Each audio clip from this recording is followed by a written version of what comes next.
This mini lecture is on the work of Christ. So we're still talking about Christology in chapter 7 of Hansen. But now we've moved from the person or nature of Christ to the saving work of Christ. And so when we talk about saving or salvation, that means that the work of Christ is one aspect of soteriology, and that is the Greek word for the study of salvation. In Hansen, we're offered, again, do get out your your notes that are not going to be on a blackboard or a whiteboard, but on a screen or a sheet of paper that you print out. We have three theories of the atonement, and we have four images of Christ's redeeming work. But what does this word atonement mean? Unlike about all the other theological terms that either come from Greek or Latin, atonement actually is really a good old-fashioned English word. If you splice it, if you cut it up, atonement is actually comes from three words or two words and a suffix. At, one, meant. How does God in Christ reconcile us, make us one with God, restore the ruptured relationship that sin has caused in our relationship with God, with one another, with the whole creation?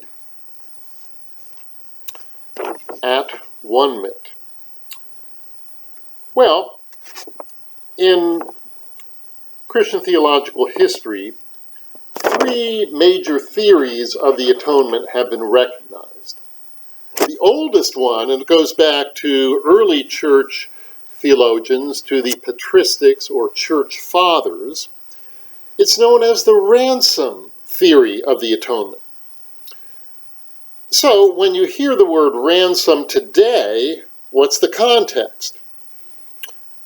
Well, I think I can hear some of you thinking, well, it's like when someone gets kidnapped, right? And the kidnappers demand a ransom, demand that usually some money be paid, something be given, and then if the kidnappers are true to their word, they will release the kidnappee, the captive person.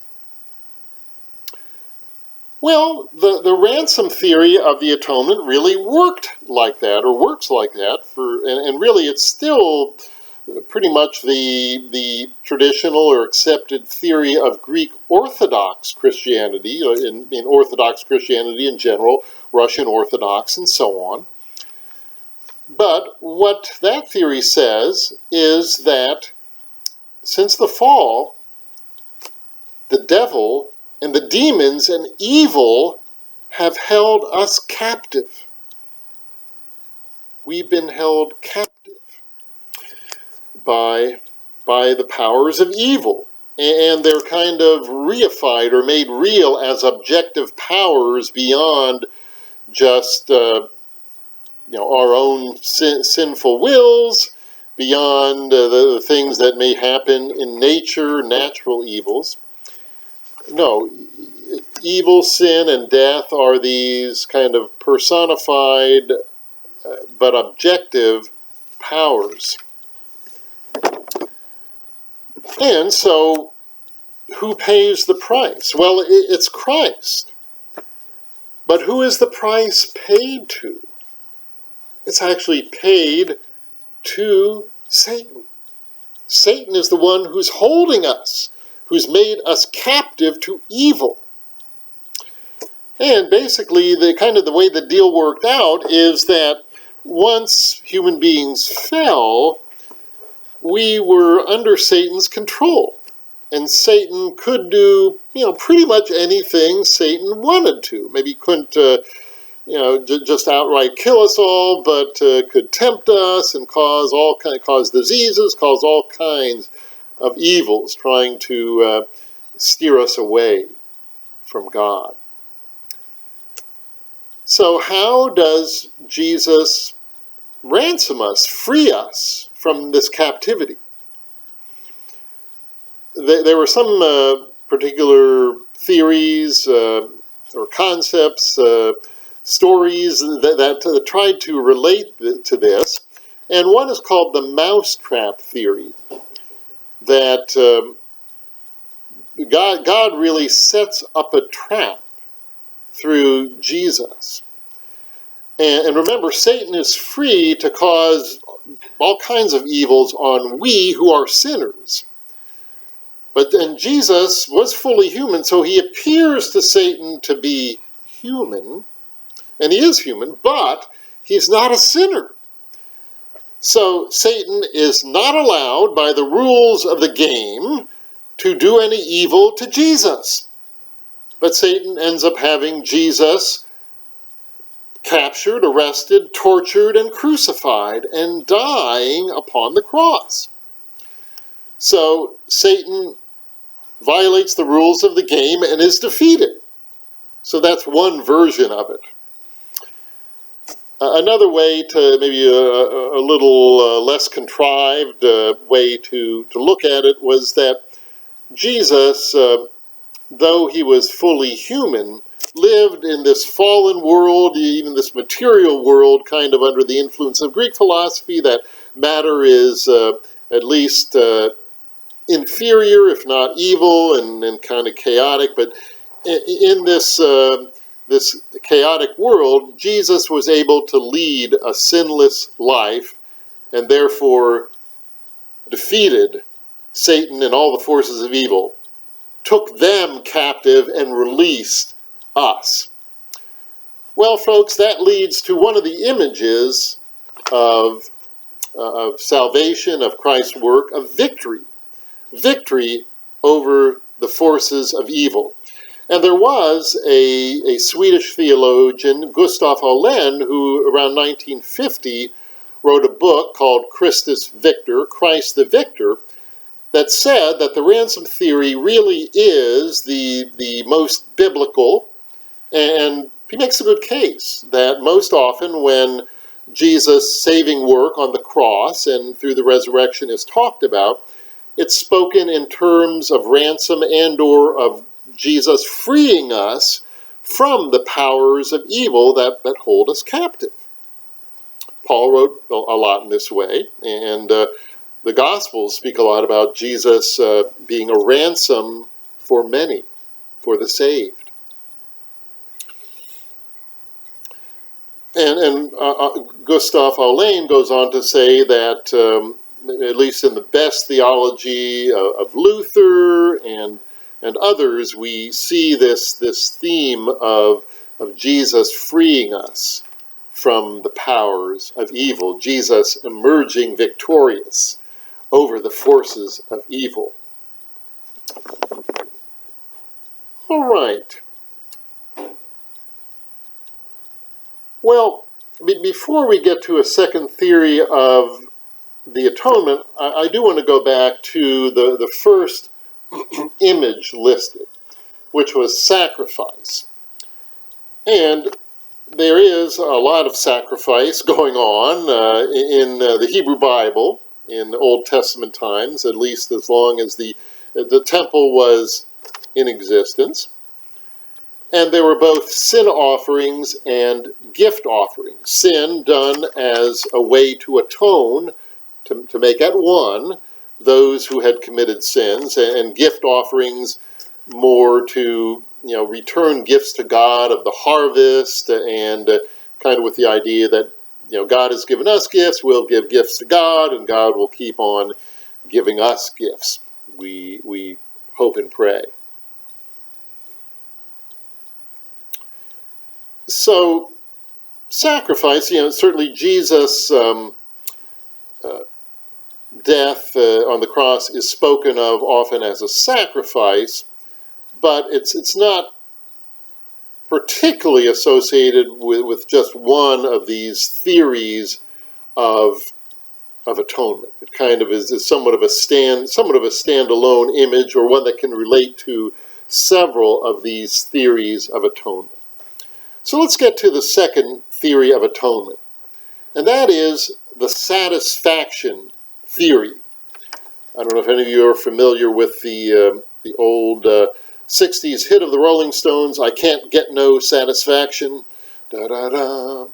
But anyway, the idea is that it was kind of hard for God to get satisfaction from sinful humanity. And this this theory was derived by, or thought up by, St. Anselm, whom we've already met in this course. But he said the following, and this is during the Middle Ages, where honor is extremely important. What he said was that human sin insults the divine honor. It's totally unacceptable that we have dishonored God through our sin, and some satisfaction has to be made. The scales of justice have to be balanced. And you could think of an image of a knight where some other knight perhaps insults his lady, and he comes up to this other man and takes off his glove and slaps him across the face and says, you have besmirched my honor. I challenge you to a duel. I challenge you to a joust so that I can vindicate the honor of my lady. Well, it was that kind of attitude, that kind of mentality that was in St. Anselm's mind, in his body, in his feelings about what Christ's saving work was all about. So satisfaction had to be made, but our insult to the divine honor was an infinite insult, because we're only finite, but God is infinite, so the insult is infinite. So how can satisfaction ever be made? Well, we need someone who is infinite, who is divine, like God the Father, but we also need someone to do this on behalf of humanity. And back to Chalcedon, Jesus is fully human, so he can pay the price, he can make satisfaction for all of humanity. And these medievals understood humanity as being a real thing that had really an objective existence outside its reality, some kind of objective existence. I mean, it didn't live in a Platonic realm where it existed in its own right, but it is a real thing that is in each one of us, our human nature. So Jesus had this human nature, and he could make satisfaction for all of us. So that's the satisfaction theory.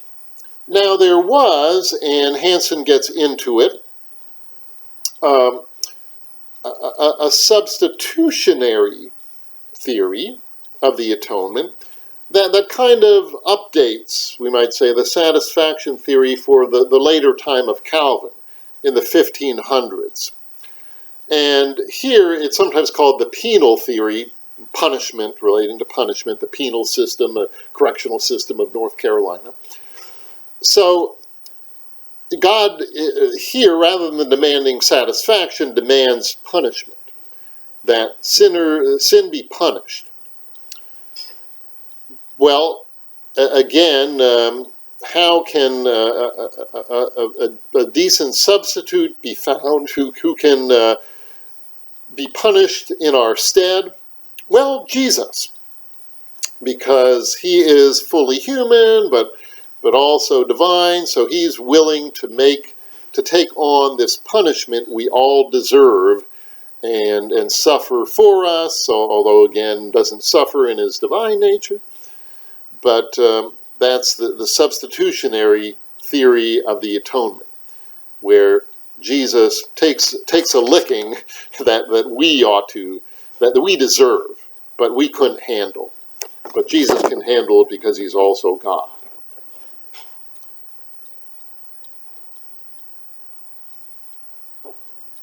And note here that in the ransom theory, the price, in a sense, is paid to Satan, who controls us, who owns us now that we've sinned. But in the satisfaction and substitutionary theories, the payment is made to God.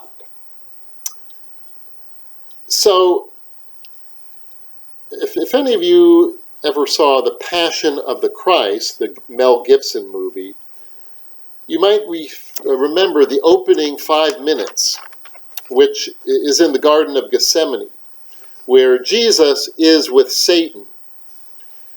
And basically, what Satan is trying to do is to persuade Jesus not to go through with the crucifixion. There's also another work of fiction based on Jesus, which is The Last Temptation of Christ, based on a novel and then put into a movie. But it's also based on the premise that basically Satan did not want Jesus to die on the cross, because if Jesus died on the cross, then God would be able to forgive people, and people would go to heaven rather than be in hell with Satan. So it's kind of like the only way that God can be forgiving under this model, this satisfaction or substitutionary, is if Jesus dies, and then, only then, is God able to forgive us. And the image, by the way, that goes with this is justice. Justice in the same of some kind of tit for tat, that what has been done has to be repaid in kind. But what's interesting is that Satan does not want Jesus to die, whereas under the ransom theory, the original, the oldest, and still the most popular theory in Eastern Orthodox Christianity, Satan wanted Jesus to die because he thought that would, kind of be the finishing touch, the ultimate culmination of his work. He not only gets to do all kinds of cruel, evil things to the rest of humanity, he even gets to do these cruel things to God's Son, but of course, he ends up losing the game as the story goes. So a totally different way of looking at things in these radically different theories. Now, even though they are radically different in some ways, they're both what could be called objective theories of the atonement. That is, something actually happens outside of our own minds. If something is just subjective, it's just something we think about or imagine. If something is objective, it can be an object in the world that we can agree, yes, Dr. Nickel, now that I can feel it, I can, as I touch it, I can see it, you can see it, I'm touching this object, this glass turtle. It's objective. Whereas, if I say, imagine a green leprechaun, we just passed St. Patrick's Day less than a week ago, well, that's only subjective. It doesn't exist in objective reality. Well, according to both the ransom theory and the satisfaction theory and its derivatives, something objective happened in human history and salvation history that allows us to be saved.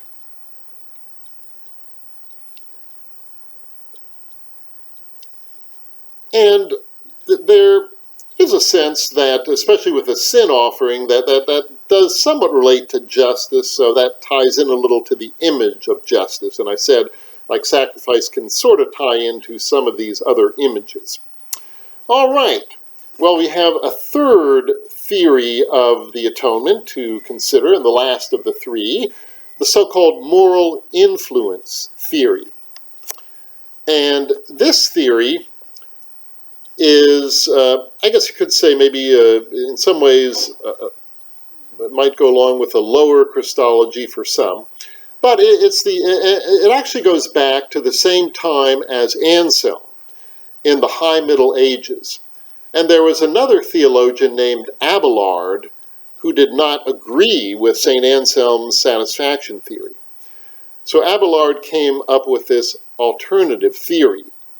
And I'll give you a little background information on Abelard. He was a brilliant theologian who used this scholastic method, typically of St. Thomas Aquinas that we're acquainted with, of St. Anselm. And he had a very tragic story in his life where he had a lover, a young woman, that he wanted to, well, he did have some relations with, and may have wanted to marry, but he was a priest, a monk, and so I think it was maybe an archbishop. Anyway, the uncle of Heloise was his lover's name. He got wind of this affair between Abelard and Heloise, and he had some thugs castrate Abelard. And, well, and this takes me back, and I'll tell a little story on myself.